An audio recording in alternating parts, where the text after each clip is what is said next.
Après avoir pris conscience que notre identité n'était faite que de croyances et de conditionnements, comment fait-on concrètement pour reprendre notre pouvoir de décision? Eh bien tout simplement en utilisant la puissance de notre attention. Le Dalai Lama a dit: atteindre le bonheur authentique exige de transformer à la fois le regard que l'on porte sur le monde et sa manière de penser. Et c'est notre attention qui va nous permettre ça.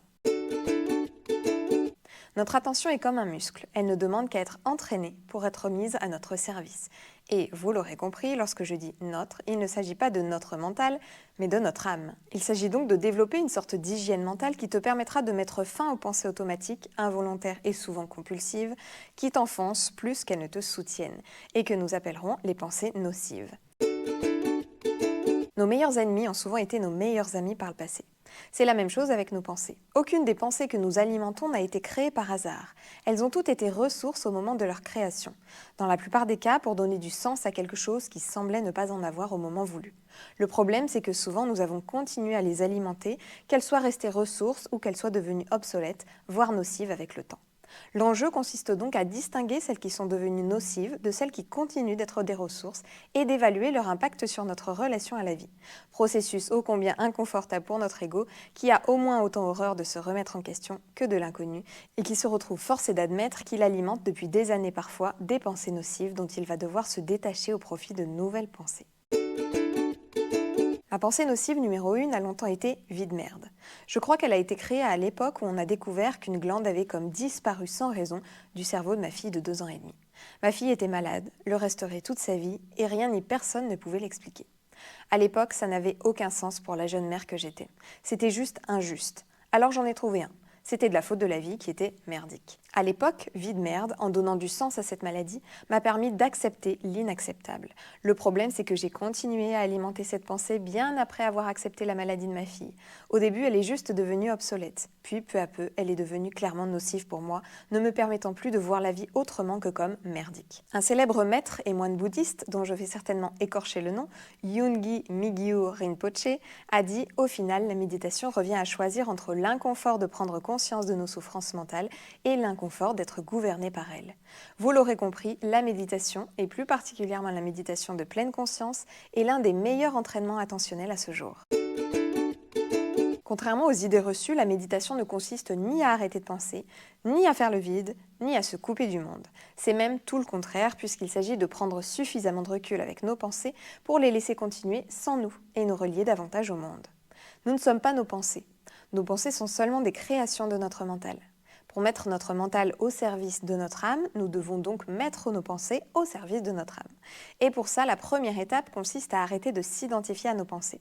Il n'y a qu'en prenant conscience que nous ne sommes pas nos pensées que nous pouvons commencer à prendre de la distance avec celles-ci. Sadhguru a dit: lorsqu'il n'y a pas de distance, il ne peut y avoir de chemin. La pratique de la méditation de pleine conscience part d'un principe simple.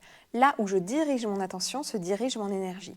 Ce qui signifie que plus je porte d'attention à une pensée, plus je l'alimente.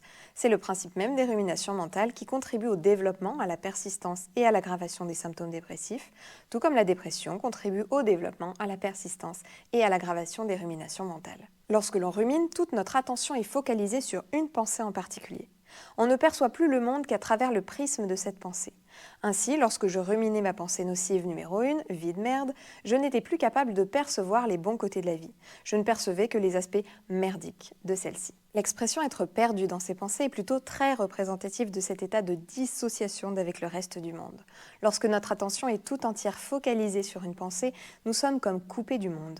La méditation de pleine conscience nous apprend à élargir notre champ d'attention pour nous permettre de prendre de la distance par rapport à nos ruminations dans le but de nous reconnecter au monde. Eckhart Tolle a écrit: chaque fois que vous créez une discontinuité dans le courant de pensée, la lumière de la conscience s'intensifie.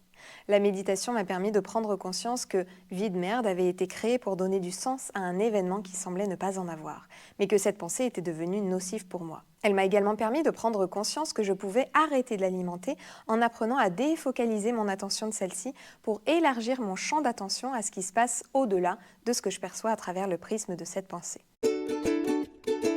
De plus, si là où je dirige mon attention se dirige aussi mon énergie, ça signifie que je peux choisir de diriger mon énergie dans une direction plutôt que dans une autre, en changeant la direction de mon attention.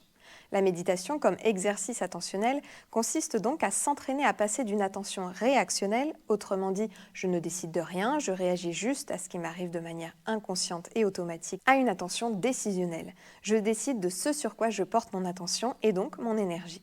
Le verre à moitié vide ou le verre à moitié plein, ce qui va mal ou ce qui va bien, ce que je n'ai pas ou ce que j'ai, ce que je ne fais pas ou ce que je fais, ce que je ne suis pas ou ce que je suis, une vie de merde ou une belle vie.